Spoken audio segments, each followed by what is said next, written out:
hivyo Bwana tunakiri asubuhi ya leo wewe ni mwenye rehema, wewe ni Mungu mkuu. Leo Bwana tunajiachilia mikononi mwako Bwana, tukitamani usituachilie Bwana. Shetani na maajenti wake Bwana wako bidii sana kuhakikisha kwamba hatuwezi tukamaliza mwendo Bwana, lakini kwa maana wewe ni mkuu na mwenye rehema nyingi Bwana, simama na kila mmoja wetu Bwana, ukatushindanie Bwana vita tunazopitia kila siku Bwana. Tumekuona, tumeshahidi kwamba unaweza kutushindania Bwana, na hata siku hizi Bwana tunazoishi Bwana, shindania kila mmoja wetu Mfalme. Tunajiachilia mikononi mwako tukijua kwamba wewe ni Mungu mwaminifu ambaye haujaacha watu wake na hautawaacha Mfalme. Tunajiachilia mikononi mwako hata asubuhi ya leo Bwana, tukisikia neno lako Bwana. Tulete mtumishi wako mikononi mwako Bwana, Bwana ukaweze kumtumia kwa njia mpya na ya ajabu Bwana. Tushakuwa kuona Bwana ukimtumia Mfalme. Asubuhi ya leo Bwana, saidia mioyo yetu ikafunguke zaidi, mawazo yetu Bwana yakafunguke zaidi Bwana, tukapokee mapya kutoka kwako Bwana kumpitia Bwana. Bwana mtumie kwa njia mpya na njia ya ajabu.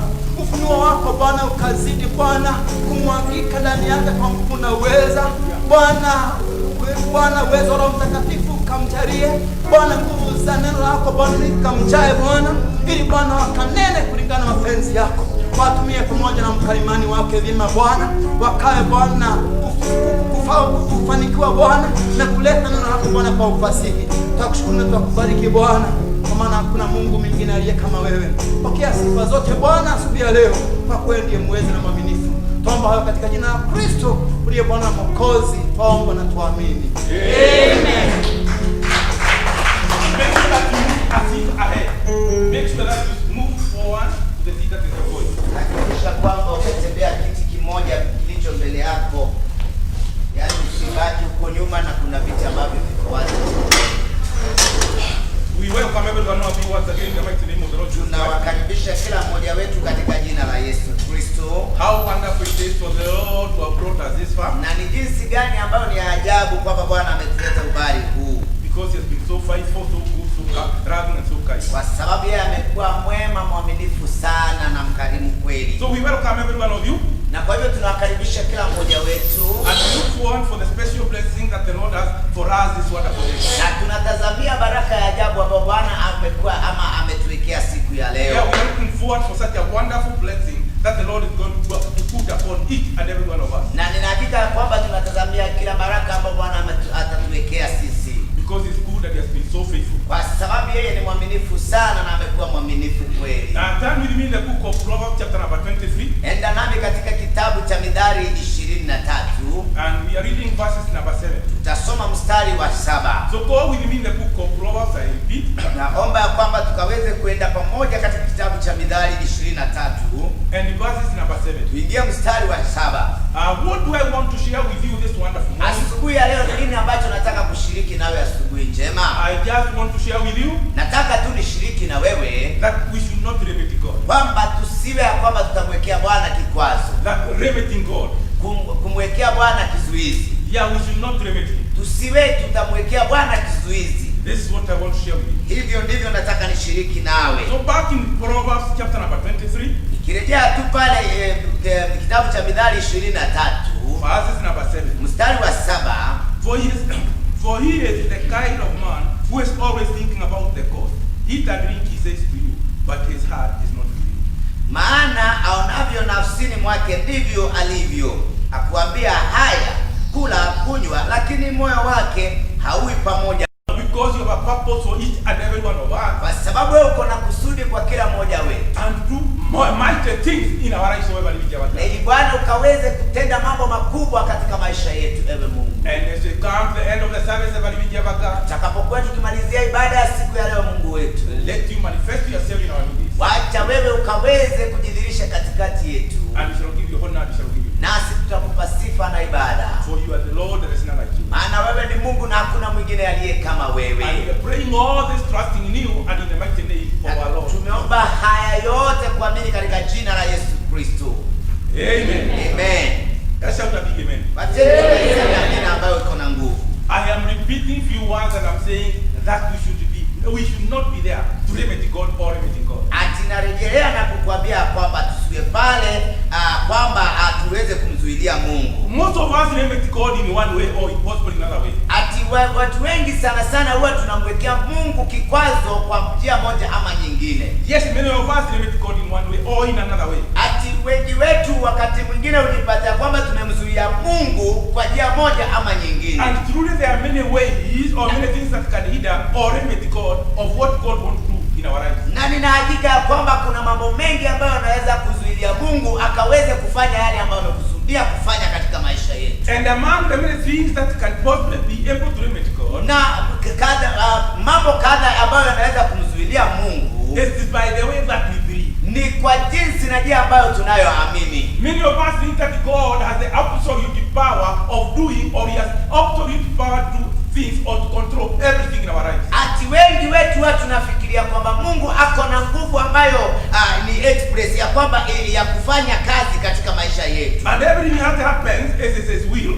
Na kwamba kila kitu ambacho kinafanyika ni kwa mapenzi yake. And therefore we keep on blaming Him for the things that keep on happening. Na kwa hivyo tunakaa tu tukimlaumu kwa yale mambo ambayo yanafanyika katika maisha yetu. If our marriage fails, Ikiwa ndoa zetu zitaweza kuanguka, then you shall find people saying, maybe it is God who did not want me to marry this gentleman. tunapata watu wengine wakisema kwamba pengine Mungu hakuwa ameniumbia huyu mtu, Or possibly God is doing this so that He may be able to humble us. na pengine Mungu anayafanya haya ili aweze kutunyenyekeza. Others of us, if the business fails, Na wengine ikiwa biashara itafika mahali na iweze kuferi, then we accept that one as the will of God. tunapata kuaminia kwamba yamekuwa tu ni mapenzi ya Mungu. Friends, I want us to look at all these things. Marafiki, nataka tuweze kuyaangalia haya mambo yote. But our problem resides between our ears Lakini shida yetu mara nyingi huwa imekaa katika masikio yetu, and the way we think na jinsi ambavyo tunavyofikiria, and the way we also believe. na hata jinsi ambayo huwa tunaamini. That's why Proverbs 23:7 says, Na ndiposa katika kitabu cha Mithali 23 mstari wa 7 Biblia inasema it tells us that a man thinketh ati kwamba mwanadamu jinsi anavyofikiria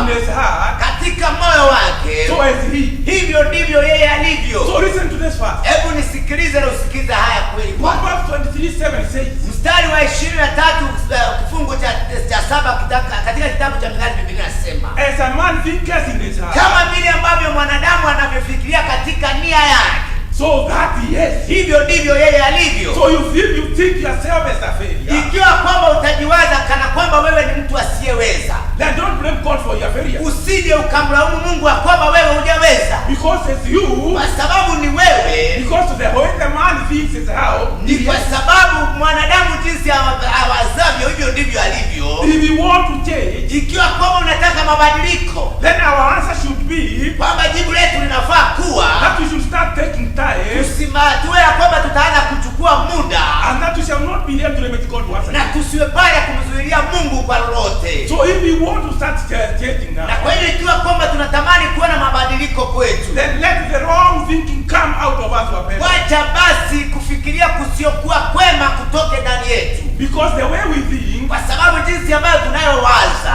is the way we are. hivyo ndivyo tulivyo. And therefore many of the times we are keeping on deceiving ourselves. Na kwa hivyo mara nyingi tunakaa watu wa kujidanganya. So we need to change ourselves. Kwa hivyo tunahitaji sisi kujibadilisha, The way we think, jinsi ambavyo tunavyowaza, the way you also believe things. jinsi ambavyo unaamini mambo, Because those are the things that limit kwa God. sababu mambo yale ndiyo yanaweza kumzuilia Mungu. So we need to change our thinking Kwa hivyo tunahitaji kubadilisha mawazo yetu, and even our mindset. na hata jinsi ambavyo nia zetu zilivyo, Because in the book of Acts chapter number 10 kwa sababu katika kitabu cha Matendo ya Mitume mlango wa 10 and verses number 34 says na mstari wa 34 Biblia inasema that God is not a respecter of any person. kwamba Mungu haheshimu yeyote kwa jinsi alivyo. Yeah, God is not a respecter of anybody. Kwa sababu Mungu hawezi akaheshimu yeyote kwa jinsi alivyo. And therefore if God is not a respecter of anybody, Na ikiwa kwamba Mungu yeye haheshimu mtu kwa jinsi alivyo, He wants to do absolutely miraculous things in everyone's life. na anataka kufanya miujiza katika maisha ya watu, Yeah, He is there to do a miraculous thing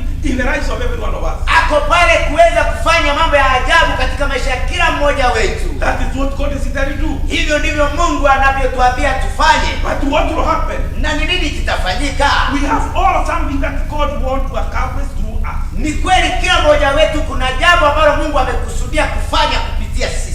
But what will happen? Na ni nini kitafanyika? The way we think in our heart, Jinsi ambavyo tulivyo katika nia zetu, and the way we believe things, na jinsi ambavyo tunaamini mambo, then it's the thing that is going to limit God, hiyo ndio itaweza kumzuilia Mungu or to accomplish the purpose that He really wanted to accomplish in our life. akaweze kukufanya makusudio yake ambayo amekuwa kukusudia katika maisha Friends, yako. listen to me. Hebu nisikilizeni wapendwa, That most of us are ignorant of this, kwamba watu wengi tuko ya kwamba tunapuzilia lile jambo, and they have already bought a right from the devil.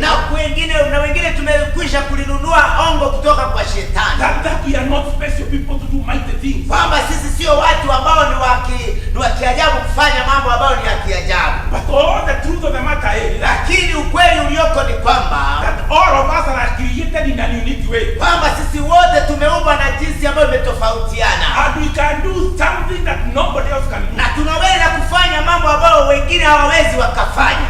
Here we have been created in an unique way. Tumeumbwa na jinsi ambayo ni ya tofauti, And therefore every one of us can accomplish a different purpose here on this earth. na kwa hiyo kila mmoja wetu kuna jambo ambalo anaweza kulifanya hapa duniani. But the problem remains Lakini jambo ama shida inabaki kuwa of how we think, jinsi ambavyo tunavyowaza, of how we believe, na jinsi ambavyo tunavyoamini, and how we set our minds on na it. jinsi ambavyo tunaweza katika mawazo yetu, And it limits God to na work in our lives. inamfanya Mungu ya kwamba asifanye kazi katika maisha yetu. And I'm repeating, do not limit God on this. Nasema kwamba usije ukaweza kumzuilia Mungu katika maisha yako. In the book of Jeremiah chapter 29, Kitabu cha Yeremia 29, and many of us keep on referring to this. na tunahakika kwamba wengi wetu huwa tunarejelea haya maandiko. In verses number 11, Katika mstari wa 11, the Bible says very clearly Biblia inasema pale kinagaubaga kwamba that He knows the thought He has towards, maana mimi Mwenyezi Mungu ninajua mambo niliyowapangia. and you know what? Na unaelewa ya kwamba He says ni yeye anasema He knows the thought He has upon each and every one of us. kwamba anajua mawazo ambayo anayotuwaza. What thought does He have? Ni mawazo gani? To give you an expected end. Ati ni kwamba ametupangia kutupatia mwelekeo ama mwisho ambao ni wa ajabu. Bwana asifiwe. Bwana Yesu asifiwe. Can you hear that? Unaweza kuelewa haya? What thought has God for each and every Ni one of us? wazo gani ambalo Mungu alilo nalo juu ya kila mmoja wetu? To give us something that we have not been expecting. Ni kwamba akupatie jambo wewe usiolitarajia, That you cannot even be able to think about. kwamba hata unafika mahali ukose kulifikiria. But who is still limiting God? Na ni nani basi anamzuilia Mungu? It is still you or it is still me. Ni wewe na mimi. Because of what? Kwa sababu gani? Of the way we are thinking in our Na mind. jinsi ambavyo tunavyofikiria katika mawazo yetu. That something that you never expected is a thing that God has planned. Ati jambo ambalo wewe huko umekusudia, hilo ndilo tu jambo ambalo Mungu amekupangia. He has a good God towards each and every one of us. Ako na wazo kwa kila mmoja wetu. A perfect plan upon our life. Mpango ambao umekamilika katika maisha yetu. Yes, most of us are living below God's standard. Na wengi wetu tunaishi chini ya vile ambavyo Mungu anakusudia. And why are we living beyond the Na ni standard? kwa nini tunaishi jinsi ile? It's because we are limiting what God wants to do Ni in our life. kwa sababu mara nyingi tumemzuilia ama tumemfanya kuweka kikwazo kwa jinsi ambavyo Mungu anafikiria kuhusu maisha yetu. Why are we living below the standard of God? Ni kwa nini tuweke kufikiria chini ya vile ambavyo Bwana Why are we anavyofikiria? living below the Ni standard? kwa nini tuishi chini ya vile ambavyo tunahitajika? We are living below the standard that God has set for us. Tunakaa pale kwa chini ya yale ambayo Bwana anatutarajia. Because we are limiting what we want God to do in our life. Ni kwa sababu tumemzuilia Mungu afanye yale ambayo anahitaji ama kusudia kufanya katika maisha yetu. And why? Ni kwa nini? It's because of the way we think. Ni kwa sababu ya jinsi ambavyo tunavyowaza. Help me by going to the book of Psalms and tell you something that I learned from that book. Nisaidie tukaweze kuelekea katika kitabu cha Zaburi na nikufahamishe jambo ambalo nimelisoma pale. In the book of Psalm 78 Na ni katika mlango wa 78 and in verses number 41. na mstari wa 41. I love this psalm because it's getting my thinking.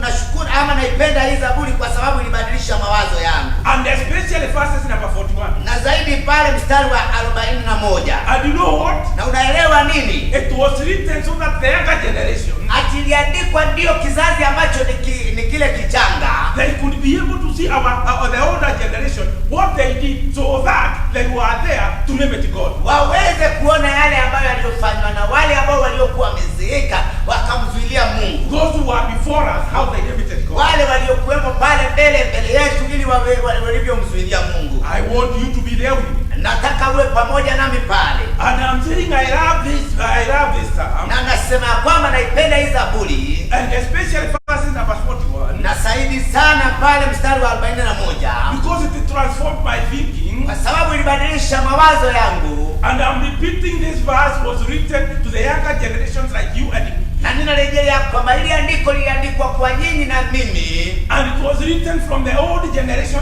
so that we may see how the old generation feared God. Na iliandikwa kwa kupitia wale ambao waliokuwemo mbele yetu, na tuone vile ambavyo waliweza kumzuilia Mungu. So that we may learn never to limit God. Na ili hata nasi tuweze kuelewa jinsi ya kutomzuilia Mungu. In the verse number 41, mstari wa 41, I will be reading through it. Na nitasoma Again and again they put God to test. They vexed the Holy One of Israel. I think I could read from King James Version. Walimjaribu Mungu tena na tena, wakamkasirisha huyo mtakatifu wa Israeli. Yes. Na because they put God to test. Kwa sababu walimweka Mungu katika jaribio. And they refused to do what God had already told them. Na wakakosa kufanya yale ambayo Bwana alikuwa anakusudia wafanye. Listen to that. Hebu sikiliza. And I'll be explaining a bit of that. Na nitakuwa nikieleza kidogo kwa yale. Because this is the thing that helped me. Kwa sababu hili ndilo jambo ambalo lilonisaidia. That my brethren, ati kwamba wapendwa, what did these people do? Wao watu walifanya nini? They turned back and they tempted God. Walirudi wakamjaribu Mungu. And they limited God. Na wakamzuilia Mungu. That's what King James Version should be saying. Hivyo ndivyo maandiko katika toleo la King James linasema. Yeah, they turned back. Walirudi nyuma. And when did they turn back? And how did they come back? Na walirudi nyuma namna gani? When they turned back, they tempted God. Wakati walirudi nyuma walimjaribu Mungu. And they limited God. Na kweli walimzuilia Mungu. Ndivyo inasema. And the Bible there says, the Holy One of Israel. The Bible says, yeah, they turned back and tempted God and limited the Holy One of Israel. Walirudi nyuma, wakamzuilia Mungu na wakamjaribu yule mtakatifu wa Israeli. Listen to those words. Hebu sikiliza yale maneno. And they limited the Holy One of Israel. Na wakamzuilia aliye mtakatifu wa Israeli. Is somebody listening to me? Kuna mmoja anayenisikiliza. Are you listening to me? Unanisikiliza. And they limited ya kwamba walimzuilia the Holy One of Israel. Yule mtakatifu wa Israeli. You can limit God from doing what he expects. Unaweza kumzuilia Mungu kwa jinsi ambavyo anataka kufanya. Because he has a good plan for your life. Kwa sababu yeye yako na mpango mwema sana wa maisha yako. I pray this scripture may speak to you tonight so that you may not limit God. Na ninaomba ya kwamba hii kifungu kiweze kunenea maisha yako na kwamba wewe usiwahi kumzuia Mungu. Just like the way it spoke to me. Kama vile ambavyo ilivyoninenea. I pray that it may speak to you. Naomba ya kwamba siku moja ama siku ya leo ikakunenea. So that you should never limit God. Ili ya kwamba usije ukamzuilia Mungu. Because of your thinking. Kwa jinsi ambavyo unavyowaza. And because of your wrong belief. Na hata jinsi ambavyo unaamini vibaya. I hope it speaks to you. This scripture speaks to you tonight. Naomba ya kwamba na ili andiko likaweze kukunenea. And you shall see what God can do. Na utaona jinsi ambavyo Mungu atatenda katika maisha yako. I believe all of us have missed God at some point in this life. Nina hakika kwamba kila mmoja wetu kuna mambo ambayo tumemkosa Mungu katika maisha wakati. Because none of us is believing God and doing everything that God is supposed to be doing in our life. Kwa sababu sio kila mmoja wetu ambaye ameamini Mungu tumeona akifanya mambo ambayo Mungu amekusudia tuyafanye katika maisha yetu. God is a big God. Mungu wetu ni Mungu mkuu. A God who is limitless. Ati Mungu asiyezuilika. He cannot be prevented by anything or anything. Hawezi akasimamishwa kufanya lolote. So he wants us to believe for big things. Na kwa hiyo anataka sisi tumwamini kwa mambo makubwa. And in actual fact, most of us are still believing only for small things. Na hakika ni kwamba wengi wetu tunamwamini Mungu kwa yale mambo madogo. God expects us to believe for big things. Na Mungu anataka sana tumwamini kwa mambo makubwa. Hello? Do you still hear what I'm saying? Unanisikia vile ambavyo nasema? Because it is us who keeps on limiting God. Manake ni sisi ambao tuamzuilia Mungu. With the way we think. Na jinsi ambavyo tunavyowaza. And by believing, having wrong beliefs. Na tunapokuwa ya kwamba tutakuwa na mawazo ambayo ni maovu. Glory be to the Lord. Bwana Yesu You know, brethren, Naelewa hivi wapendwa. God spoke and he said, let there be light. Mungu alinena na akasema wacha na kuwe na nuru. And you know, he had not even provided the source. Na unajua kwamba hata hapo ameleta ni nini ambacho kitaleta ule mwangaza. Is somebody saying? Kuna mtu He anasikiliza. said, let there be light, and there was light. Na akasema kuwe na nuru na kukakuwa na nuru. Before he had provided the source of that light. Hata kabla hajaleta ni nini ambacho kitakuwa kinaleta ile nuru. What else can he do? Ni nini ambacho yeye hawezi akafanya? Why are you still limiting him? Ni kwa nini umzuilie? Why are you still limiting him? Ni kwa nini umzuilie vile ambavyo anaweza kufanya? If he said, let there be light, before he could even have given the source of this light. Ikiwa kwamba yeye alisema na kuwe na nuru kabla hata kuja kuwa na hii nuru. What can he say? Let there be, even before you see where the source is coming from. Ni nini asichoweza kufanya aseme ya kwamba na ikawe katika maisha yako na hata kabla hajaleta ni nini ambacho kitasababisha? Can you imagine that? Unaweza ukafikiria vile When he said, let there be light, light just appeared. kwamba wakati alisema na kuwe na nuru, nuru ilikuja tu. Even before he could bring the signs. Hata kabla hajaleta ni nini kitakuwa kinaleta ile nuru. And yet you still limit God. Na kila wakati huwa tunafanya Mungu azuiliwe kwetu. This Psalm 76. Hiki kitabu cha Zaburi 78 Biblia inasema That the Israelites limited God. kwamba Waisraeli walimzuilia Mungu. Because God wanted to do more. Kwa sababu Mungu alikuwa anataka kufanya makubwa, But they would not let God do it. lakini hawangefanya Mungu akayafanya yale.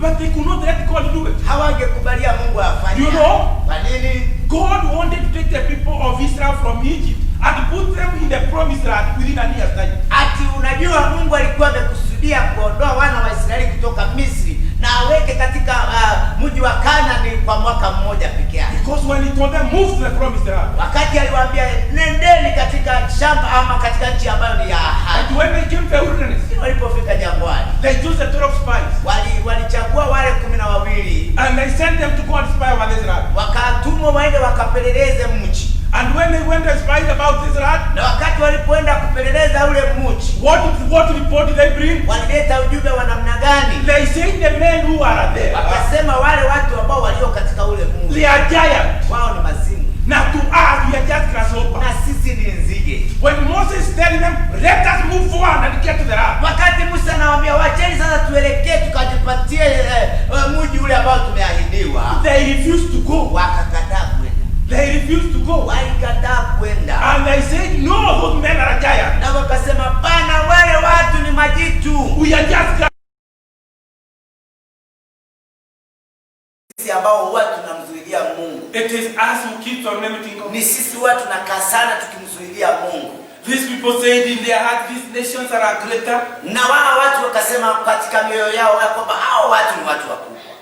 And they are like giants and we are grasshoppers. Na wako na kweli wako wakuu kweli kama na sisi tunakaa kama nzige. And it is God who had told them, start moving. Na ni Mungu alikuwa amewaambia sasa anzeni kwenda. And they refused that. Na wakakataa. They limited God Wakamzuilia Mungu. in what God wanted to do. Kwa yale ambayo Mungu alikusudia kufanya. Many of the times, it is us who are limiting God from doing what He expects us to do. Mara nyingi ni sisi ambao tunamzuilia Mungu kufanya yale ambayo amekusudia sisi. I know we keep on quoting Ephesians chapter number 3. Nina hakika sisi hupenda sana kusema katika kitabu cha Efeso mlango wa 3. And allow me to go there. Na unikubalie nikimbie pale. I know we keep on quoting it. Tunaipenda sana. And I'm saying it's bad because I'm using NIV, and the NIV is not the one that speaks better. Na ninasema ni pole kwa sababu natumia NIV ambayo sioni ikisema vizuri. Hello. Wa Efeso mlango wa 3. I hope you can go to NIV, you can go to King James Version. Mlango wa 3. In the book of Ephesians chapter number 3 verses number 20. Mstari wa 20. Many times Na ama wakati mwingi we keep on quoting these scriptures. tunasema na haya, now unto him that is able to do exceeding abundantly above all that we ask or think, according to the power that worketh in us. Listen to me, brethren. Hebu sikilizeni wapendwa. Because many of us keep on quoting it. Manake wakati mwingi watu tunahitaji lile. But the problem is, Lakini shida ni kwamba we only quote it halfway. ati mara nyingi tutaisema nusu. Because he says, Kwa sababu anasema exceedingly abundantly, more than what we ask or think. kufanya mambo makuu zaidi ya yale tuwezao kuomba au kufikiria. kufikiria. But that is not where the scripture is. Lakini hapo sipo maandiko yanasimamia. It has not ended there. Haisimamii pale. What does it go ahead and say? Inaenda mbele na kusema nini? What does it go ahead and say? Inaenda mbele na kusema nini? I am saying it does not end there. Nasema ya kwamba haimalizii pale. It goes on and says, Inaenda mbele na kusema according to the power that worketh in us. ati kulingana na nguvu inayofanya kazi ndani yetu. According Kulingana with the power that worketh in us. na nguvu ambayo inafanya kazi ndani yetu. If you want God to do exploit, it is in accordance with the power that works in you. Ukiwa unataka Bwana afanye mambo ya ajabu, itaulingana na ile nguvu iliyo ndani yako. Hello? Hello? Is somebody understanding me? Kuna mtu ambaye ananielewa? Hello? Hello? It is the way you understand the Bible. Ni vile ambavyo unachukulia ama vile unaelewa maandiko. How it is going to help. Hiyo ndio itakusaidia. Because it is saying it is in accordance with the faith we have. Maana yake inasema ni kulingana na imani tuliyo nayo. Because it's that thing that is inside you. Maana yake hiyo ndio jambo ambalo lilo ndani yako. And therefore if you are going to quote Ephesians 2:20. Na ikiwa kwamba utafika mahali useme ama ukuwe unanakili ama ukilisema neno lililo katika Waefeso 3:20. Do not just end where it says more than what we ask or what we think. Ati usifikie tu mahali ambako pameandikwa ya kwamba zaidi ya yale tunaweza omba na kufikiria. That is because it is in a proportion to the degree of the faith you have. Lakini uendelee mbele na useme ni kulingana na ile nguvu inayofanya kazi ndani yako. The faith that you have. Imani iliyo ndani yako. And that's the reason why if I was going to the book of Jude, I would have included this. Na ndiposa kama ningelikuwa naelekea katika kitabu cha Judasi, ningeelekea kusema haya. Judas is telling us the first thing that we should do. Ati Judasi anatueleza jambo la kwanza tunalohitaji. It is that we should work on our faith. Ni tufanyie imani kazi. Yeah, we should build ourselves on our faith. Tujijenge katika imani. That is what Jude says. Hivyo ndivyo Judasi anasema. Because it has a lot of power. Kwa sababu imani iko na nguvu kubwa. How we build our faith. Jinsi ambavyo tunaweza inua imani yetu. Then is the thing that will be making us not to limit God in what God wants to do. Hayo ndio yale mambo ambayo yatakayotuwezesha kutomzuilia Mungu kufanya kazi ambayo amekusudia kufanya. If we do not have faith, Ikiwa hatuna imani, then what we shall do? ni nini tutafanya? We shall limit the power of God. Tutaizuilia nguvu ya Bwana kufanya kazi. Men, listen to me. Wapendwa, hebu nisikilizeni. The people of Israel limited God who was taking them to the promised land. Watu wa Israeli walimzuilia Mungu ama wakamzuilia Mungu aliyekuwa anapeleka katika mji wa ahadi. When they looked at the giant, Wakati walipoangalia mazimu. and they said, no, these men are stronger than us. Na wakasema hawa watu ni wakubwa sana. They limited God from taking them to the land of Na Canaan. wakamzuilia Mungu hawaweze kuwapeleka katika mji wa Kanaani. Israel limited God. Waisraeli wakamzuilia Mungu. Men and women of today are still limiting God. Watu wa leo wanamzuilia Mungu. The other day, every man, every woman, Na siku nyingine kila watu wengi siku nyingine men and women also against God. watu wakamwinukia Mungu. And they know they list against the government, not God. Wakainukia serikali. And they say, Na wakasema they moved away and they came against the government shouting walikuja kwa serikali wakipiga majoe makelele. at the top of their voices. Wakapiga kelele kubwa. And they said, open the churches for us because we are hungry. Fungua makanisa haraka.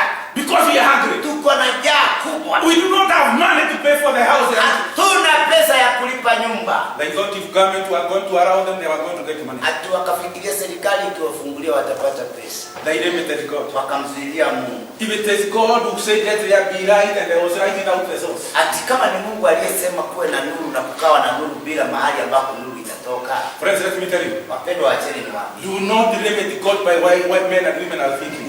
Usizuilie Mungu kwa yale ambao watu wanafikiria. Because they limited the supply of God. Manake walizuilia kupewa na Mungu. They limited the supply of God. Wakamzuilia Mungu kuzidi kwao. They limited the supply of God. Wakamzuilia Mungu. So if we limit our God on our supplies, Lakini tukija tumzuilie Mungu katika kupokea kwetu. and these men and around me are not throw stones to me. Na hawa watu na usinipige na mawe. They are saying open the churches, they are talking to the government. Walipokuwa wakinena fungua makanisa walinena kwa serikali. Because we do not have food. Kwa sababu hatuna chakula. Because we do not have a house rent. Maana hatuna cha kulipia nyumba. Listen to me. Wapendwa, Are they the same people that are around to seeking God to remove COVID? ati Ati sasa hao ndio watu ambao wanahitajika kumuongelesha Mungu aondoe COVID.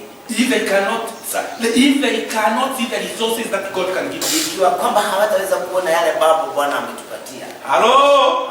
And you tell me that they are still standing on the gap to remove COVID. No. Brethren, I'm not going to believe. Na waniambie kwamba watakuwa pale katika mwanya kuiondoa COVID, sitakuwa pamoja nao. Hello? Glory be to the Lord.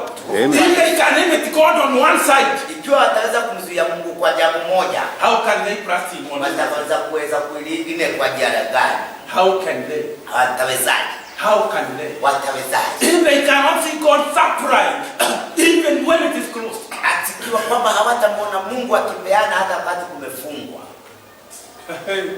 Is somebody listening to me? Kuna mtu ananisikiliza. I'm telling somebody, don't limit God. Ninakwambia usimzuilie Mungu. God has a purpose for you. Mungu ako na kusudi lake. And when you shall fight it, Na wakati utakaolipata, I'm telling you it is going to be. nakwambia kwamba litakuja kwa. Let the word of God control and dominate your thoughts, brethren. Wacha neno la Bwana likaweze kuweka likaweze kuchukua mawazo yako. Yeah. Let it be there. Likawe pale. Men and women. Watu. People spoke and said, if the churches are going to be opened, people will be filled in the church. Ati watu wakasema kanisa likifunguliwa watu watajaa makanisani. Yeah, they will not even have a room. Na hawatapata mahali pa kuwaweka. I will not go with the men. Sitaenda na watu. And I will not listen to them. Na sitasikiliza watu. Because if you look at the back, we still have empty seats. Kwa sababu hata ukiangalia kule nyuma kuna watu ambao wanaogopa corona wako. We still have empty seats. Tunazo hazijaja. Why? Kwa nini? Because the book of Corinthians, 2 Corinthians 10:12 says this. Ati kwa sababu katika kitabu cha Wakorintho wa pili kifungu cha 12 says this. mstari wa 12 Biblia inasema, Because we are limiting God because of the company of people, of how people are saying. ati kwa vyovyote hatunge. Why don't you read in the King James Version? And that will be great.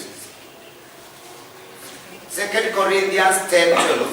For we dare not make ourselves of the number or compare ourselves with some that commend themselves, but they measuring themselves by themselves and comparing themselves among themselves are not wise. Present. Wapendwa, Listen. hebu sikiliza. And this is one of the greatest mistakes men and women are making. Na hayo ndio ambapo mengi watu ambao wanafanya. We are comparing ourselves. Ati tunajilinganisha Now wengine. na wengine. When they say this, Na wanapokuwa wakisema haya, we start singing the same song with them. tunaanza kuimba wimbo mmoja na wao. We shall rock Tutakosa because there's a COVID. kwa sababu kuna COVID. We cannot give Hatuwezi peana because there's COVID. kwa sababu kuna COVID. We are still limiting God. Tunamzuilia Mungu. Hello? Halo. Is somebody listening to me? Kuna mtu ananisikiliza. Hello? Is somebody listening to me? Kuna mtu ananisikiliza. It is at that time when they are saying there are no resources. Ni wakati ule ambao tunasema No, it is that time when they are saying there are no resources. Ndi wakati kama ule ambao tunasema wanasema hakuna. Those who knows their God. Ati wale ambao wanajua Mungu wao. And those who are not going to limit their God. Na wale ambao hawatamweza kumzuilia Mungu wao. They will be doing exploits. Watafanya mambo makubwa. We are doing this. Sisi tunafanya haya Even when there is no the church. hata wakati ambao hakuna kanisa. Glory be to the Lord. Tukufu kwa Yesu. Because we do not want to limit God. Kwa sababu hatutaki kumzuilia Mungu. When you look at the back, you shall see what God is doing. Utakapoangalia kule nyuma utaona yale Bwana ametenda. Because I don't want to go with the mentality of men and women at the COVID time, there is no money. Ati sitaki kuenenda na mawazo ya wanadamu kwamba wakati wa COVID hakuna pesa. Because I'm limiting my God. Kwa sababu namzuilia Mungu wangu. It is at this time I should be building and be building without a room. Ati wakati ndio nafaa kujenga bila hata deni. It is at this particular time I should be doing the exploits. Ni wakati ambao nafaa kufanya mambo makubwa. Because I'm not going to limit my God. Maana sitamzuilia Mungu wangu. I'm not going to limit my God with the COVID. Sitamzuilia Mungu wangu na COVID. Because the COVID had come, the businesses have to be closed. Kwa sababu COVID ingekuja biashara zingefungwa. No, business should be closed. Ati biashara zinafaa kufungwa. Because COVID is there. Kwa sababu kuna COVID. How are people? Who are the people going to buy? Where are they going to get money? Ati watu ni akina nani watanunua na ni akina nani watapata pesa. You are limiting God. Wewe unamzuilia Mungu. It is at this time Ni wakati huu when you should be singing unafaa kuimba. loudly more than anybody else. Kuimba zaidi ya wengine. When the people are not giving, this is the time you should be giving. Ati wakati wengine hawapeani wewe ndio unafaa kupeana sana. Hello? Halo. Is somebody listening to me? Kuna mtu ananisikiliza. It is the time you should be giving. Ni wakati ambao tunafaa kupeana sana. We should be giving more than anybody else. Tunafaa kupeana zaidi. We do not dare to classify or compare ourselves with some who commit themselves. Hatutaki kujilinganisha na wengine ambao wanaojilinganisha na wengine. And we don't do that. Hatutaki vile. We have to move from there. Sisi lazima tuondoke kutoka pale. Hello? Hello. If you are hearing me, I'm saying you have to move from there. Nasema kama kwamba unanisikiliza, nasema tutoke pale. Yes, because that is limiting God. Kwa sababu hiyo ni kumzuilia Mungu. We are not going to compare ourselves with the rest. Sisi hatutajilinganisha na wengine. When we are saying there is nothing, Wakisema hakuna chochote, then we should be telling them we have. tunafaa kuambia tunazo. And we shall continue to supply. Na tutazidi kupeana. When the world is having problem, brethren, let me tell you. Wakati shida iko katika dunia, It is a time we should be planning big. sisi ndio tunafaa kupanga makubwa. Yeah, we should be planning big. Tunafaa kupanga makubwa. According to the power that worketh in us. Kulingana na nguvu ile ambayo inafanya kazi ndani yetu. Listen to me. Hebu nisikilize. Not in accordance with the power that is working with those other people. Sio kulingana na nguvu ambayo inafanya kazi kwa wengine. It is in accordance with the power that worketh in us. Ni kulingana na ile nguvu ambayo inafanya kazi ndani yetu. This is the time we should be planning big. Huu ndio wakati tunafaa kupanga mambo makubwa. This is the time we should be planning big. Huu ndio wakati tunafaa kupanga makubwa. And we shall be going ahead to plan big even now. Na hata tutaenda mbele kupanga makubwa zaidi. Glory be to the Lord. Tukufu kwa Yesu. We shall go ahead and make this place more beautiful than any other time. Tutazidi kwenda mbele na tufanye hii nafasi ama mahali hapa kuwe na tofauti na kuwe kurembo kuliko wakati mwingine. At this particular time. Hata wakati huu. Because it's in accordance with the power that worketh in us. Kulingana na ile nguvu ambayo inafanya kazi ndani yetu. Kwa sababu yeye ni Mungu mwema. Because he's our good God. We are not going to limit God. Hatutamzuilia Mungu. That we have to wait until when the corona will go. That's the time people will resume to business. That's the time people will have money. No, it is this time. Tutangoja wakati ati corona itaenda watu watakuwa na pesa. Ni wakati huu. Because God is still doing. Manake Mungu wetu anazidi kutenda. And I want to thank God for that. Na nataka kumshukuru Bwana. And this time when people are saying people are not doing. Wakati ambao Bwana watu wanasema kwamba Bwana yani watu hawafanyi. Those people who know their God. Wale watu ambao wanamjua Mungu wao. They are still doing exploits. Wanafanya mambo makubwa. And I want to be there. Na nataka niwe pale. Because it's a good God. Kwa sababu yeye ni Mungu mwema. Brethren, listen to me. Wapendwa, hebu nisikilizeni. Do not limit God. Usimzuilie Mungu wako. The Israelites limited God. Waisraeli walimzuilia. And they doubted him. Na wakafanya kwamba wakawa na wasiwasi kwake. And as a result, na kwa matokeo, then they wandered in the wilderness for 40 years. Walikaa kwa jangwa miaka 40. And those who doubted God, na wale ambao walioweza kumshukuru Mungu, then they died in the wilderness. Wakakufia pale jangwani. They never came to the promised land. Hawakuingia katika Canaan. I don't want to be among them. Sitaki kuwa pamoja na wao. I want to be like Joshua and Caleb. Nataka niwe kama Joshua na Caleb. Because the Bible says, manake Biblia inasema Joshua and Caleb were people of a different thinking, of a different faith. Ni kwamba wao walikuwa ni watu wa mawazo ambao ni tofauti. And this is prayer that I pray for everyone. Na hilo ndio ombi ambalo naombea kila mmoja wetu. Just close your eyes with me. Funga pamoja nami macho yako tuombe. Heavenly Master, we have just spoken your word. Baba wa mbingu, tumelinena neno lako. Just like the way you put it into our heart. Kama vile ambavyo ulivyoliweka katika mioyo yetu. How I pray that Jehovah God shall change these people. Kama vile ambavyo Bwana naomba ukabadilishe watu wako. And they shall see that they should not be there to limit. Na waweze kuona kwamba hawatakuwa kusimama kukuzuilia. Because you are the Lord that's in our life. Manake wewe ni Mungu na hakuna mwingine kama wewe. And this particular time, Jehovah God, O King, wakati kama huu, ewe Mungu wetu, we want to do exploits in accordance with the faith that worketh in us, O King. Nahitaji kufanya mambo makubwa kulingana na imani ambayo unayofanya kazi ndani yetu. And therefore, as I read this word unto your people, O King of Kings, wakati ambao neno lako kwa watu wako, I pray that Jehovah God shall manifest yourself. Bwana, naomba kwamba ukajidhihirishe katika maisha yao. And there will be a change. Na kutakuwa na utofauti. And all the honor and all the glory. Na utukufu na sifa zitakuwa ni kwako. And it is in the mighty name of the Lord Jesus Christ. Kwa jina kuu la Yesu Kristo, we do pray. tumeomba na kuamini. Amen.